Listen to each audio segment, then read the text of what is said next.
So sabi ng friend ko na 1988 national champion. Sinayang ko lang daw pera ko dito sa Blumboro booster packs. So medyo matagal na rin hindi nakabukas ng booster. So tignan natin kung ano mga laman nito. Wala talaga akong idea. Parang okay yan, mythic. Okay. So hindi ko alam kung ba't dalawa yung rare niya. Mythic rare and ano. So yep.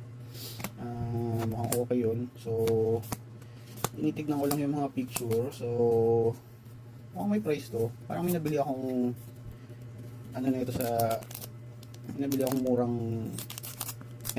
akong lot 2 cards sa eBay na kasama yun. So mga squirrel, mga itong Blumboro. So mukhang yun ay highlight ng video. Dati hindi ko na binuksan to. Pero yep.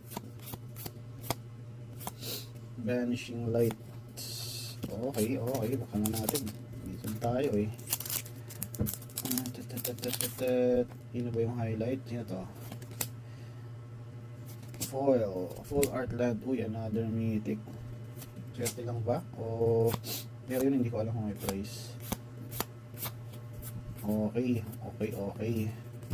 2 mythics in 4 packs. Ganun mga mythics na yan. Parang mga ano na lang din. Yung ibang may nahulog tuloy si OMB.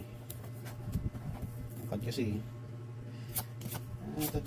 Rare. So hindi ko alam kung ba't dalawa yung rare na yun. So yup. That's it. Thank you. Sana bawi. Hidden Grotto. Bye.